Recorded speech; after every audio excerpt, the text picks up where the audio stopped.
Well, welcome everyone to Code D's meeting. So we are Code D, Computational Design Detroit, and we're really excited because today we're finally presenting Rhino.Inside. I know a lot of people have heard about Rhino.Inside, are curious about it, and we think that it's a very relevant topic for our industry as we're all racing to learn Dynamo or Grasshopper, one or the other, both. No one's really sure. And then Rhino.Inside shows up, which allows us the ability to use Rhino and Grasshopper inside of Revit. And we think that's a big deal. So today we'll be going through that. So by means of introduction, I am Leland Curtis with Smith Group. I'll let the other guys from the planning committee introduce themselves. Oh, you might be muted. Yeah, you're muted. I'll go next. I'm Nicola, and I'm with HKS Architects. I'm Azubuike with Inform Studio.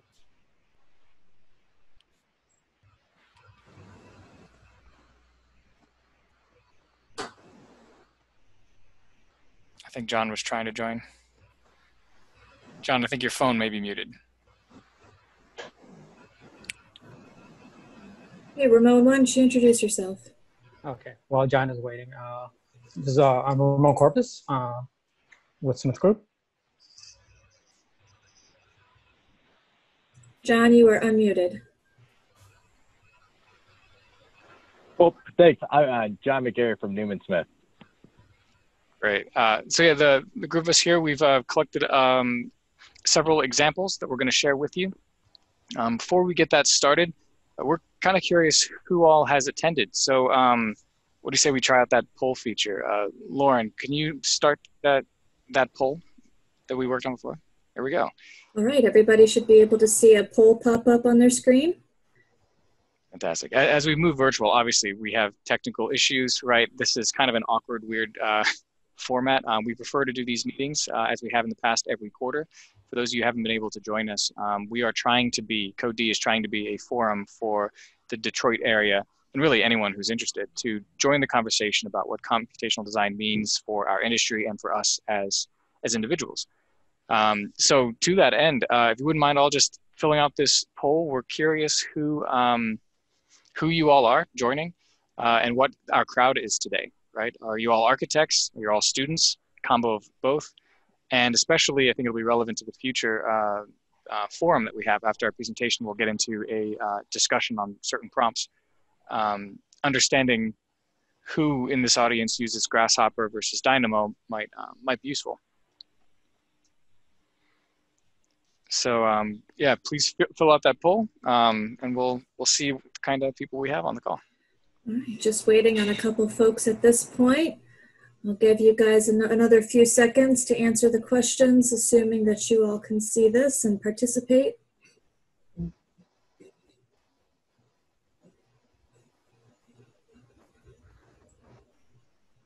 All right, I am going to end the polling and share the results. All right. Nearly all architects. One engineer, lonely engineer, professor. All right. Professor. I'm curious what the others are. Great. Interesting. Very, very interesting. I'm checking out the, all right. A lot of people who haven't used either Dynamo or Grasshopper. Perfect. We want to make sure that this group, although we try to talk about advanced topics, and we do have, I would consider expert computational designers as part of this community. In many ways, this group is meant for everyone who's just now learning. So this is fantastic to see that a lot of people joining haven't yet or just interested in learning Grasshopper or Dynamo. Hopefully, by the time we're done with this call, you'll be even more interested. Trying to encourage you to do it. Very cool. Very cool.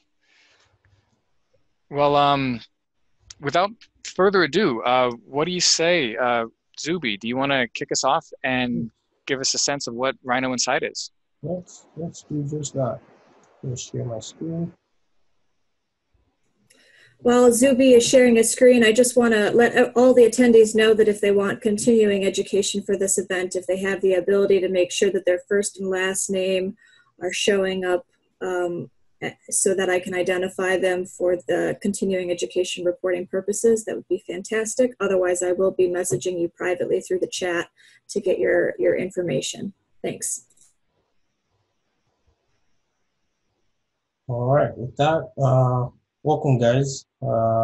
Any of you have heard about Rhino.Inside? It's like, what is this thing? But really, just to give you a brief description of what it is before we get into it, Rhino.Inside is pretty much an open source project by McNeil and Associates, the guys responsible for Rhino, that allows Rhino and Grasshopper pretty much run into inside. That's where the name came from, inside any 64-bit window application. So Revit is one of those applications, CAD is one of those applications, Illustrator. So think about how, for those of you who use Revit, you think of Ideate as a plugin. So Rhino and Grasshopper and everything that comes with that becomes a plug-in in Revit and any other software. I think that's just mind-blowing. And what that allows you to do is pretty much, you know, modify, use Rhino and Grasshopper to modify the host object. So I can use Rhino Grasshopper to modify Revit objects, since that will be the focus of meeting today. And then you can go back and forth. So modify Rhino using Revit, like it's pretty awesome. But it's work in progress. So there are a lot of kinks, and even with the startup. So I'm just going to go through like, oh, so you download the files.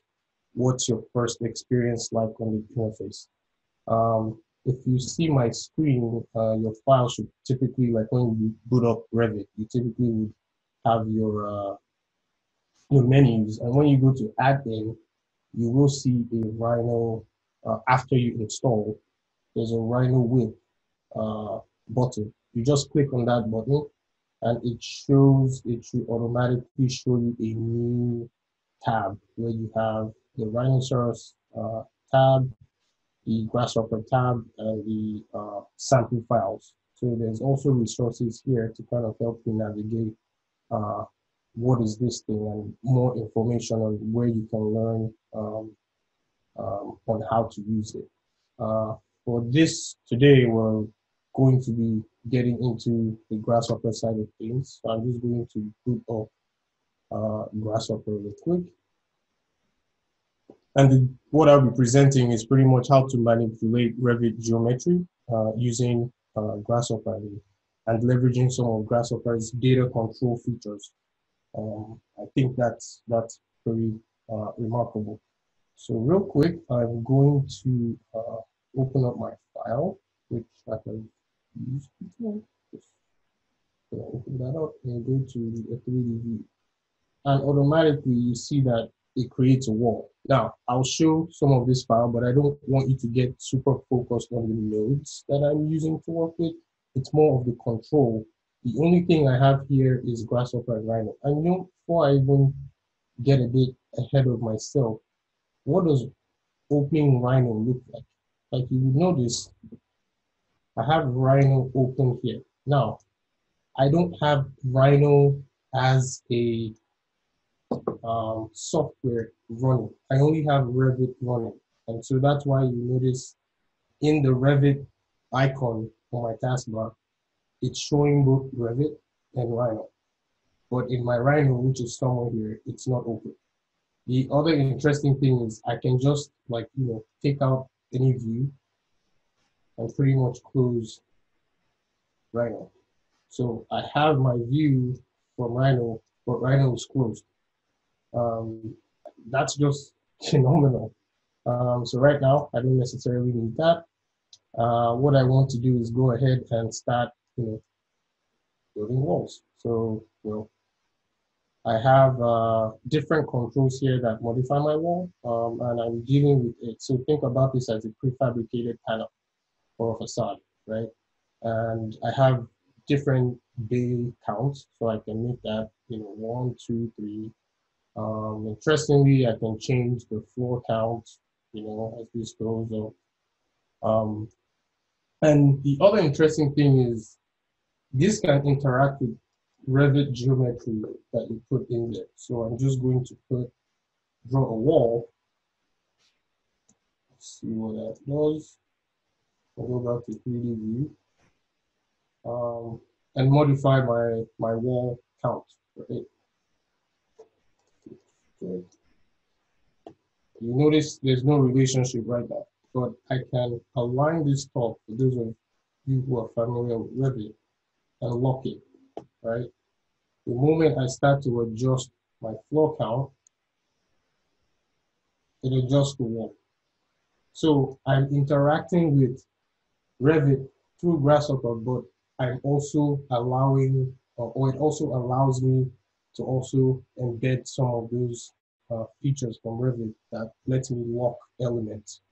So I can interact with elements from the Grasshopper end just like it's a Revit element. So I click on that wall, it's an actual wall. And it's allowed me to control a wall that I did not create in Grasshopper. So I think that's also pretty phenomenal. So what if we want to add levels? So I have this control, which Grasshopper just nicely allows me add a button. I'll show you the code afterwards, but what this is calling out. So I have my levels drawn out here. So as I start to adjust my floor, you will notice that it's all of this is happening in Grasshopper and I'm creating levels. So documentation is starting to happen. I'm starting to set up my model from Grasshopper in a way that will help me down the line to create other elements that may not be created in Grasshopper, but in Revit. The next thing we'll do is, all right, say we want to place windows, right? So maybe I should increase my B count and place windows. So this is from a project that we did at Inform Studio where we had like a bay on every 25 feet connected to the grid. And it's the LTU building. So I pretty much just creating the same thing. So if we place windows, what this is doing, in fact, I think I can adjust my parapet height. There we go. What this is doing is it's also allowing me to place families. So I created this family in Revit, but I have the control to place it and also modify it. So you would notice that when I click here, it is actually placing at a seal height of 3. That's because my seal height here is 3. When I start to adjust this, let's make it maybe 2.5. All of a sudden, CS 256. That's all happening through Grasshopper. And what else can we do here? An interesting thing we can do that I noticed is that I can start to setting up a camera view. Unlike Dynamo, which I'm not trying to shoot Dynamo, but I can now control my geometry in perspective. For those of you who use Dynamo, you know you can only control Dynamo certain views. So as I adjust my floor count, I'm able to modify this in perspective and also get a sense of what's happening. Something else you can do, what if you want to modify this window, the parameters of this window? Well, I have a flying man who will help me do just that. So there's that, pretty nifty. I'm going to use the MD slider, which lets me, again, this is another awesome control for those people who don't use Grasshopper that lets me modify things in 2 axes. So I'm just going to move that right here. This is all happening. It's almost like it's flying. But what I want is I want to use this guy to adjust parameters of the window. So any window, the closer the window is to him, the more open the window gets. So let me launch that. But let's maybe go to another view where we appreciate this. All right, that's our guy. I'm going to modify this. It takes a little bit of time for it to regenerate as I do this. But you notice that the windows around here will start to change. There we go. So now I'm going to move him all the way to here. Takes a little bit of time to generate. So you don't necessarily have to have it live link. You can make your modifications and show it on the Rhino side. But when you feel like you're at a good point, then you can push it to Revit. So it's just taking a little bit of time there. There we go. So he's acting as an attractive point, essentially. And as I position him, I start to see changes in my facade, all happening through Grasshopper. But maybe I want to, create, you notice this levels that came from Revit are blue, and that's because Revit has this set up as plan views. So what if I want to make these views that I have plan views? Well, if you notice here, I don't have them, but again, with a custom code, because again, all of these nodes, which I should show real quick, just don't forget to do that.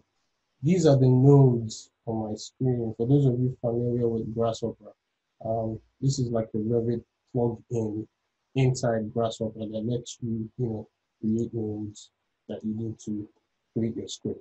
Okay. So with that said, I was able to create a custom node because what Rhino.Inside allows you to do is also create custom operations using the Revit API. Essentially, you can write your own command and run that inside Grasshopper through Python or C# for those of you who are advanced in coding.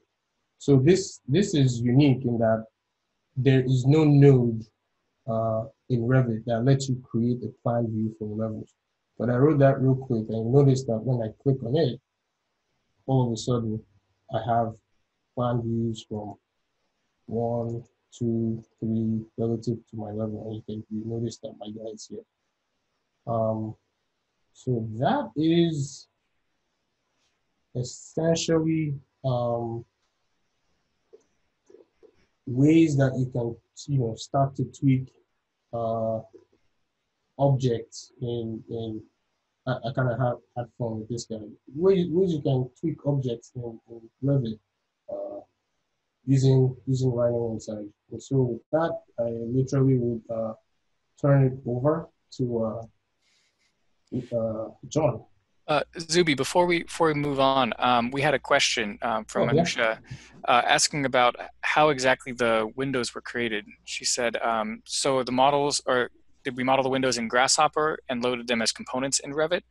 Can you describe exactly how the window geometry was created? Fantastic. So the window geometry itself was created as a Revit family, or standard Revit window family from scratch in Revit. But then I was able to access that file and apply it to certain locations through Grasshopper. Hopefully that answered the question. And if anyone has questions as we go, there's actually a nice Q&A panel within Zoom that makes it very easy to track the different questions. So as opposed to typing questions in the chat window, feel free to ask them in the Q&A panel.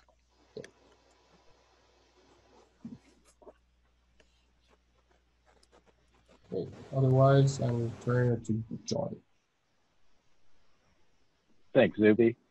Let me share my screen really quick. All right, so during these crazy, unprecedented times, Newman Smith, we've been helping a lot of our clients out on rearranging spaces, making sure the spaces comply with social distancing standards, and a lot of that's just with workstations and seating arrangements. So I was asked to if we could automate this process, or at least create a tool to do an analysis just to assist the design and assist the rearranging of furniture and workstations. So right off the bat, I knew the script was going to be broken up into two pieces. The first one was just a simple draw your 6-foot diameter, your social distancing circle at the workstation or seat. The second part would be the complicated, the logic of removing the circles and making sure it's compliant. And that's where I started gravitating towards Grasshopper.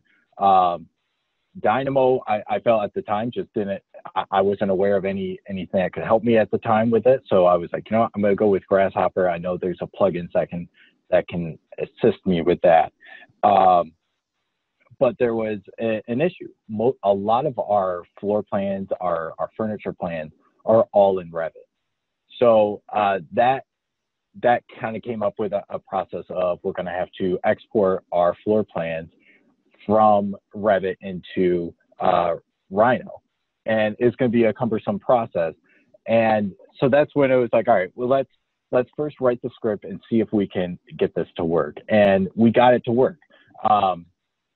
But it was a short script, but it was a complicated one because it had to decide on which ones, how to remove which circle. So it had to go through multiple iterations.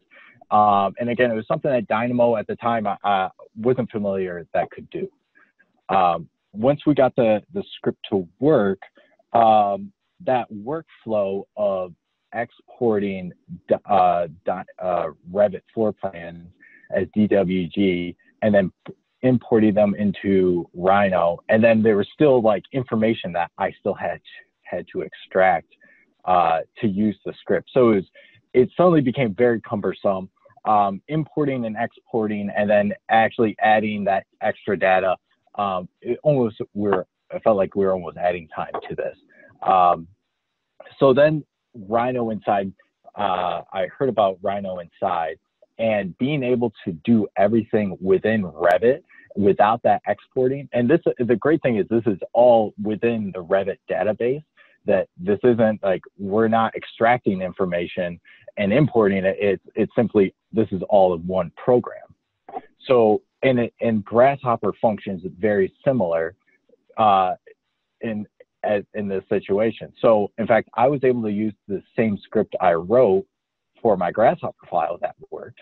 And with some modifications, I was able to run this. So so it's very simple on just how we were able to get this to work. As you can see, I was actually able to use parameters from the graphic element, and it's just like any other parameter from Grasshopper, and I'm able to click on that floor plan and pull that into Grasshopper. And from the simulation, once I click it and run it, it will draw the circles through all the seating areas, and through all these multiple iterations. Essentially, I had to loop this data to slowly simulate and filter through areas that are non-compliant. And I set up even a little summary to just help out the designers on, you know, what's our efficiency? How many seats are we removing? Which seats are safe and unsafe? But this potentially could save a lot of time of just exporting and importing. That just is redundant. It just added time to this.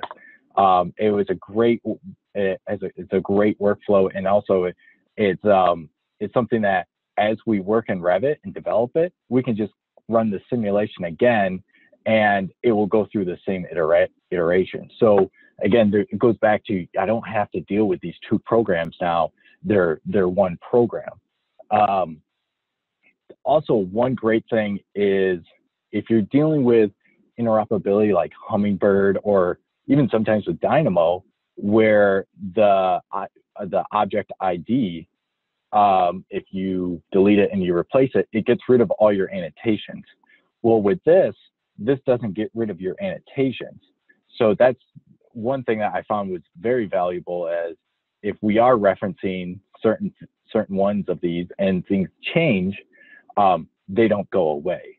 So it's a fantastic tool that I think when I first heard it, I've always said it was a game changer, but to actually see this in action, it's really taking the benefits of Revit and the benefits of Rhino and combining it into one. Again, this is just one program now, and it just saves us a large amount of time of hassle and not exporting or creating Excel spreadsheets and having Revit read the Excel spreadsheets to generate native geometry.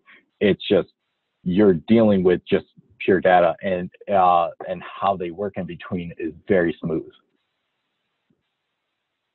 So, but no, it's very helpful.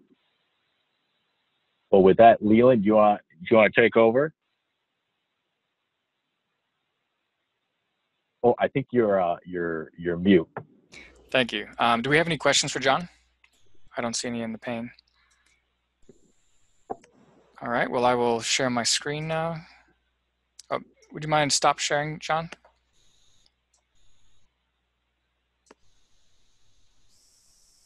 Awesome, thank you.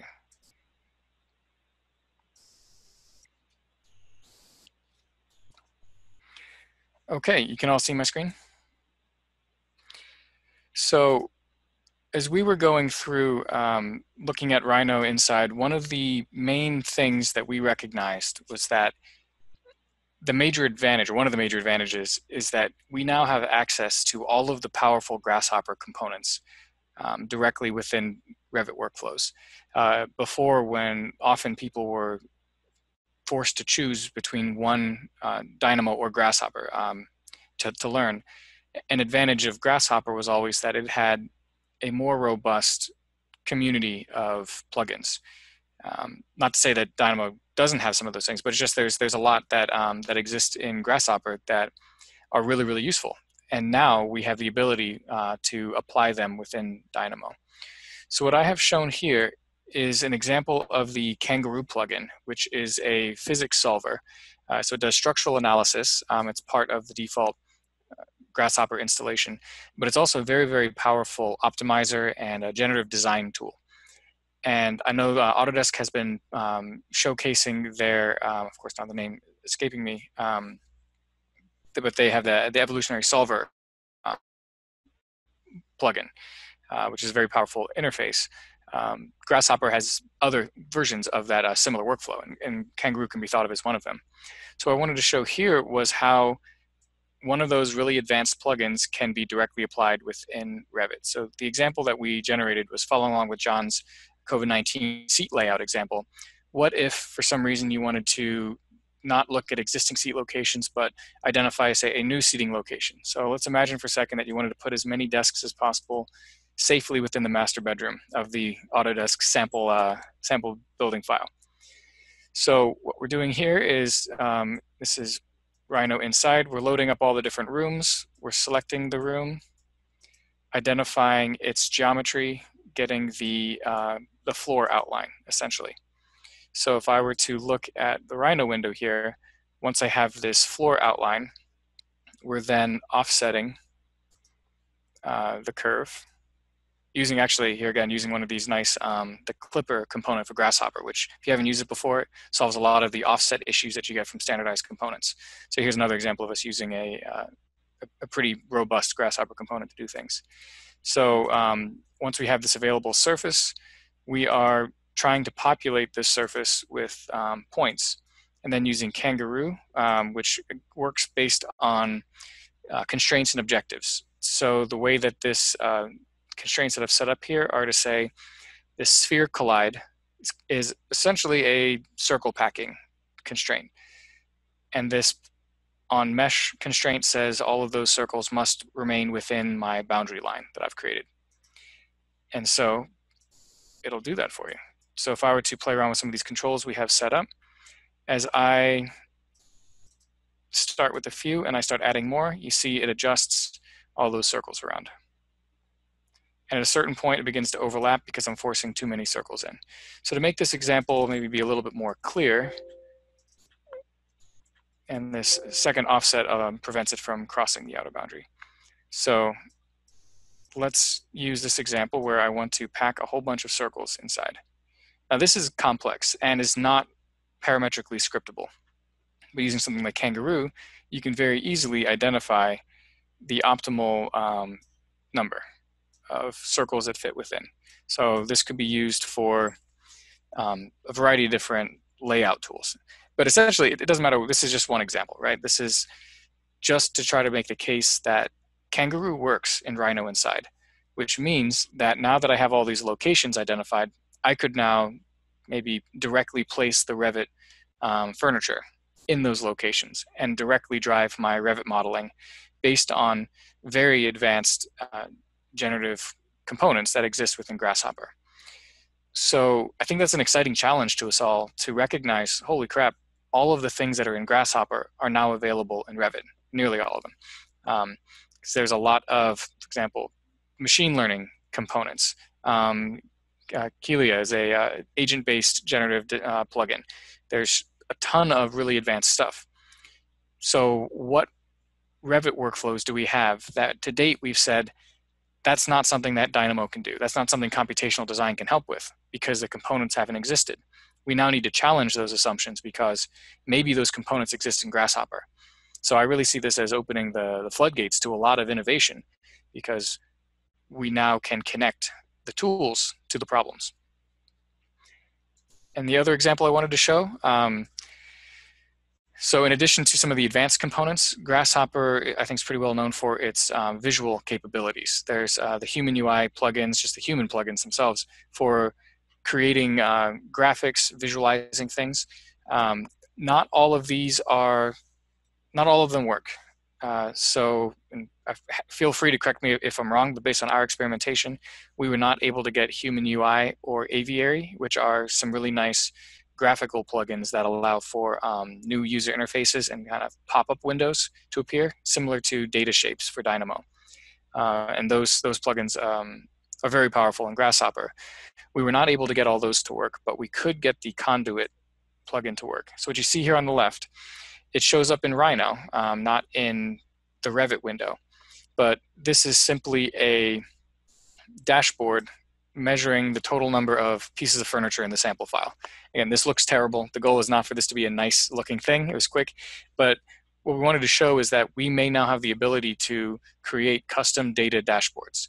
And data dashboards might be very useful within the Revit environment. So I'm sure not everyone on this call loves going through Revit schedules in order to understand the data. And if BIM, right, Revit is a huge database, and we don't really have very good ways of contextualizing or understanding the data that's within it. We just have the default. But maybe through Grasshopper, we have an opportunity to develop more informative or contextualized dashboards to inform our process.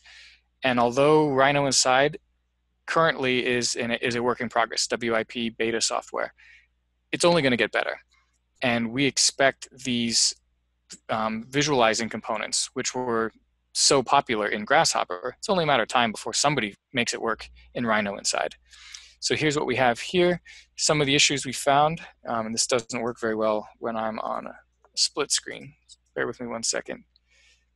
If I were to, say, go to the first level,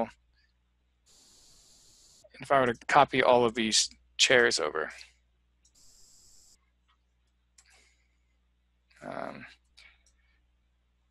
I'll just tell you what's going to happen. Basically, in order for this to update, it didn't automatically update. I needed to reactivate this, and then you saw the pie chart updated. So we've noticed a few little glitches like that, and depending on the plugin, again, this is work in progress. Not all plugins work yet, but as you saw, a lot of them do, and a lot of the core functionality is ready to rock right now. I mean, you saw Kangaroo operating. I'd love to test some of the automators, that's what I call them, the iterators, the Calibri type tools, Galapagos, Octopus, Design Space Explorer. There's tons of really, really powerful things that very likely work today, but not everything. So that's where it stands.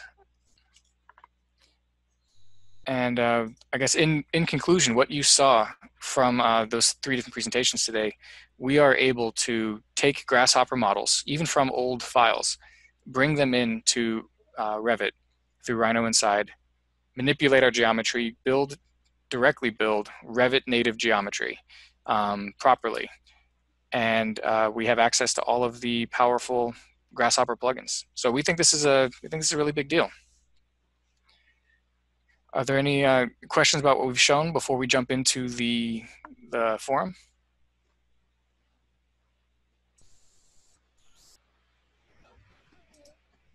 All right.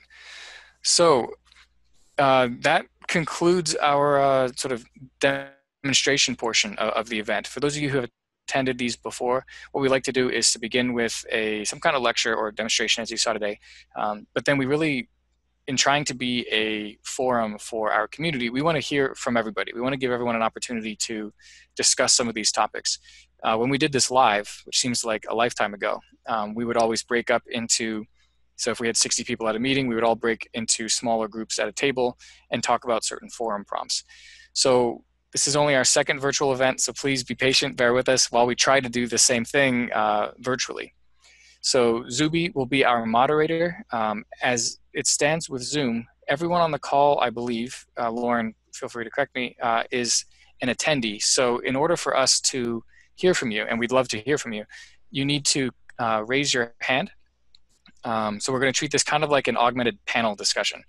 So all the people we've heard from today will be able to unmute themselves, but unfortunately you all on the call won't be able to. So in order for us to unmute you, raise your hand and Lauren can unmute you for you to join. If you'd rather just type in your question and kind of, not be seen or heard directly, feel free to just post that up in the question and answer. And as we have a nice debate about these prompts, we'll loop your questions in. But again, for raising your hand, all right, let's talk about how that is done. Jump in, guys. Where is the raise hand button? It's right below where the other buttons are. You see a raise hand. I'm going to stop sharing. Would you like to be demoted to attendee so you can view it yourself? That's why I can't see it. Thank you, Lauren. Yep. So all of you should be able to see the raise hand button. And when that goes up, I assume Lauren will be able to see it and can unmute you so you can join. Yeah, we should all be able to see it. Also, if you guys have questions, you want to just submit them through the Q&A or the chat box, whatever is easiest for you guys, please feel free. We're encouraging participation of all sorts. And if y'all don't start participating soon, this is going to be a pretty short forum discussion. So if you want a continuing education credit, let's fill another 20 minutes. All right, we have a question submitted. Thank you very much. All right, so is there a document that lists many of the programs you mentioned with a brief description of its strongest points? Panelists, take it away. No, I personally know of, but I think that's why we have a group like this, so we can start to put things like that together for one another to know, oh, this is the strength here. And again, many people use these tools differently. So someone might think something else is strong, the other person might prefer to use something else. So with computational tools, it's difficult to really rank, except when it's clear that, look, this, don't, even though you can, is that the best way to go about it? So we'll try to maybe put a list together of some sort. It's a really common question. I was actually just asked that earlier today. Someone said, hey, you have all these things, but how do I know like the ones I should know about? Yeah. And I hated not having a good answer, but it almost seemed like you can't create a dictionary of the encyclopedia, or sorry, of the internet. There's just like so much stuff out there. And so much of these plugins, it's just that, where they're constantly being invented, and there's no book that lists them all, except there is a Grasshopper 3D does have all the plugins listed, but that's not really how you're going to find them. Often I think it's through talking with other people, learning what other people's favorites are. That is a good way of figuring it out. I would also recommend if you go to Food for Rhino or Grasshopper 3D, I believe you can sort the plugins based on most popular. So it's almost like an Amazon review, right? The more 5 stars, the higher up it goes. Just check out what the most popular ones are, the ones that have had the most downloads. And that may give you a better understanding of the most important plugins to know. Yeah.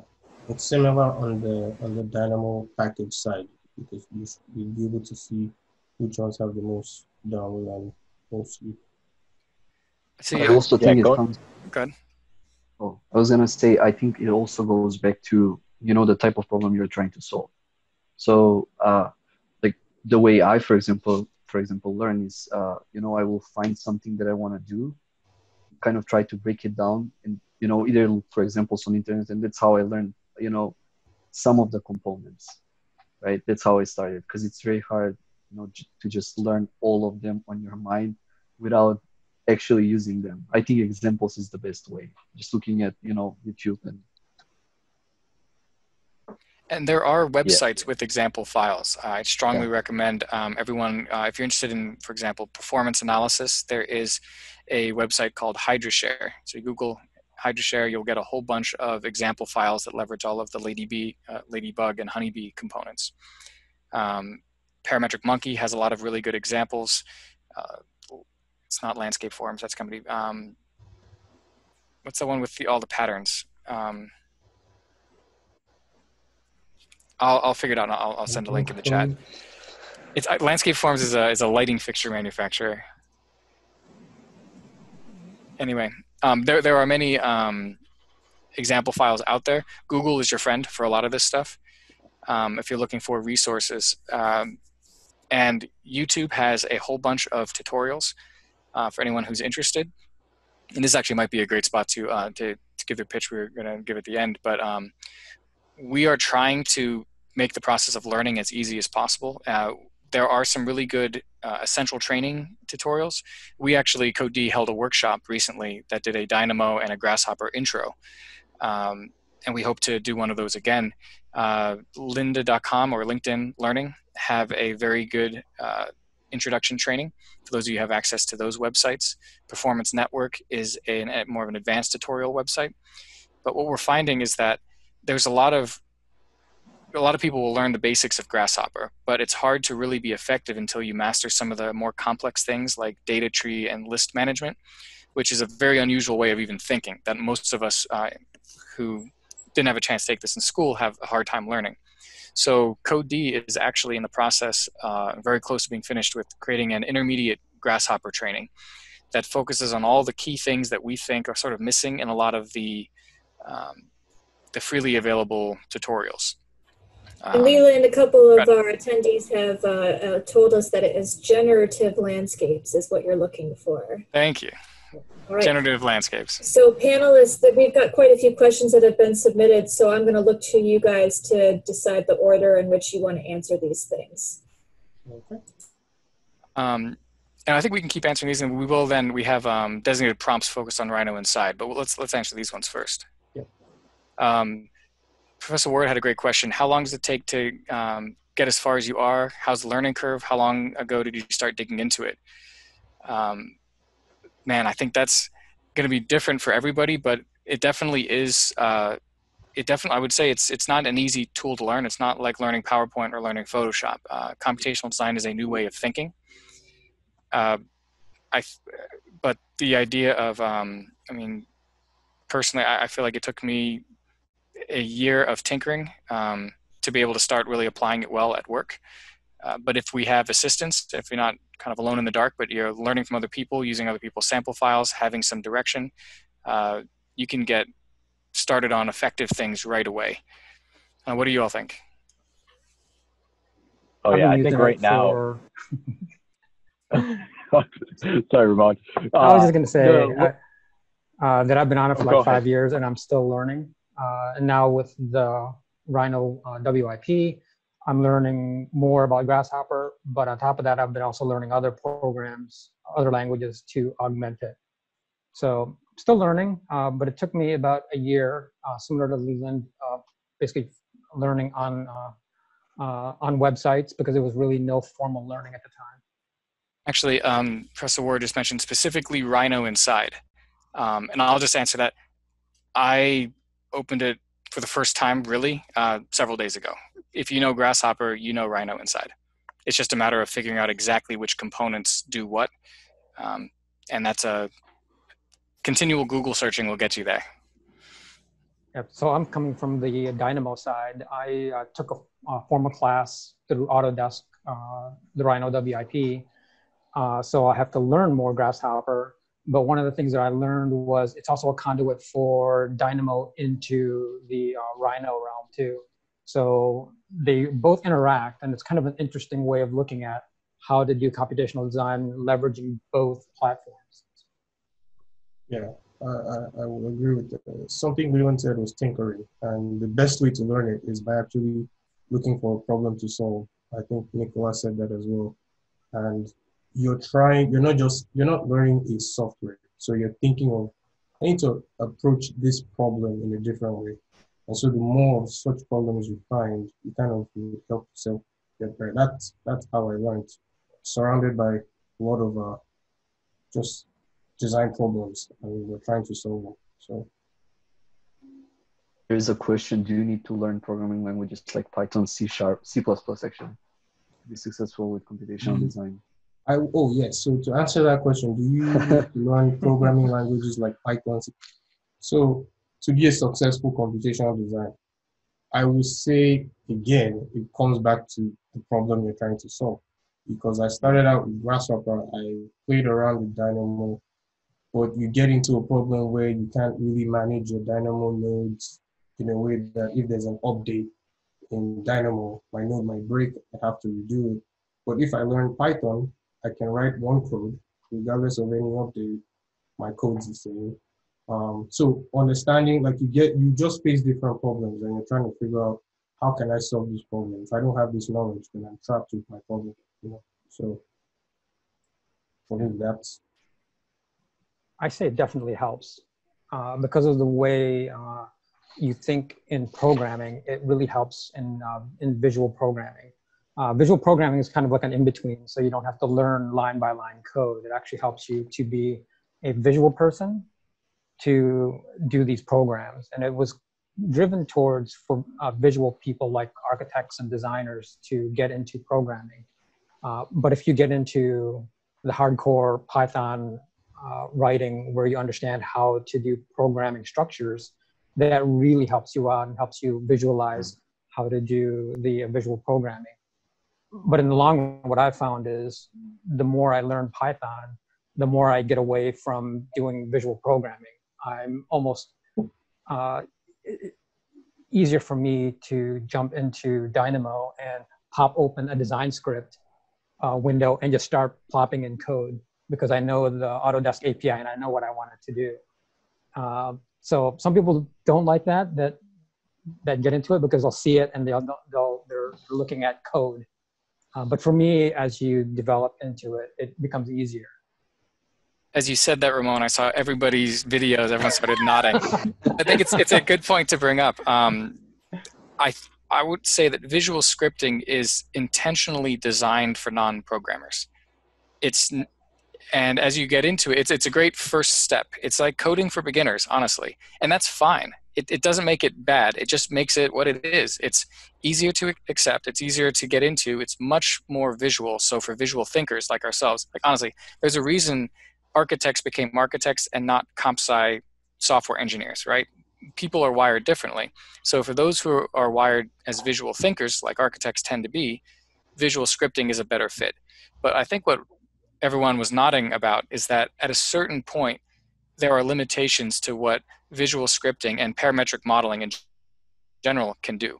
Whereas, for example, looping, very difficult in Grasshopper, incredibly simple in Python. It's a for loop. It's just part of the fundamental building blocks. So the more you learn real coding, not to disparage visual scripting, but the more you learn the established computer programming languages, the more you realize that they are more powerful, can do more things, far more flexible, and there's a whole world of software engineering modes for writing code that exist out there, but it's not a prerequisite. And so I would strongly encourage everyone to just jump right into visual scripting. It's a great way to learn. You learn the way of thinking, and then it's going to make it a lot easier to be successful in learning a real programming language if you ever decide to take the dive. Would you all agree with that statement? Yeah. Just not to interrupt. We can take one more question and then go to the forum proper.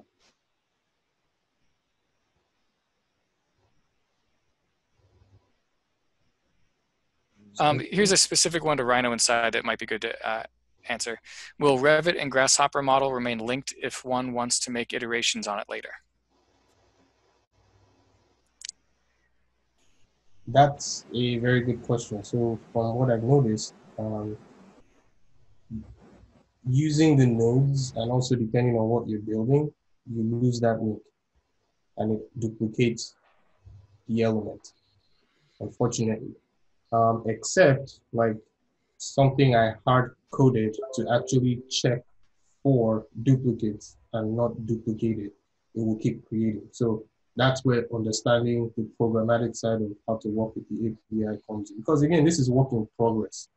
I'm sure they will address it because you don't want it to create duplicate files. But it's a good question. Something I've seen those in our firm do. In the old days, deleting your entire model and rebuilding it would seem insane. But if it's all script, delete it, rebuild it. It's not a problem. So that's often what people will do. They'll just wipe out what was there before and replace it fresh. It depends on, so if you have like in Revit dimension lines, for instance, like True. the moment you delete, you kind of lost any kind of hosting per se. I mean, technically for Rhino WIP, there is like a shake hands between the Rhino and the Grasshopper that you open up to the Revit file. So when you open them up again, it remembers where it last placed it, which is really nice in Rhino and Grasshopper because it's something that Dynamo doesn't have, especially when it crashes. But there is like a shake hand. But if you opened up another instance and then you started manipulating that, then it renews the shake hand and it breaks from the previous. Great question. Right. So with that, we'll get into some of the questions we have about Rhino.Inside, and just so you guys There's know, one more. Sorry. There's one more. One more. Yeah. What is it? And we'll see if we can roll it into a question that we asked. It says, how do you quantify the time savings having developed script in design researching comparing to the time actually spent in developing the script? And then the other one, can Rhino.Inside drive Revit conceptual mass families? I can take the last one. So one of the things that I like about Rhino.Inside is that I can use Rhino drive a lot of geometry, especially when you're doing a conceptual mass family, especially like the shape of a building.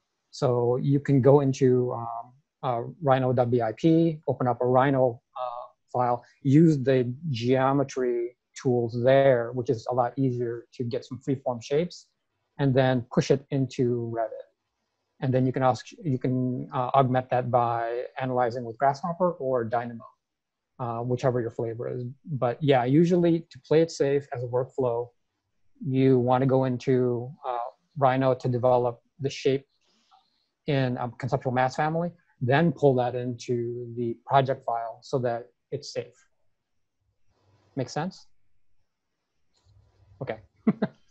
I think that last question from Chen might be able to be folded into our forum prompts. It's about the time savings in researching to figure out how to build a script versus once it's actually made, how much you have. Because I think we could talk about that as we decide what language do you learn and such. Yeah.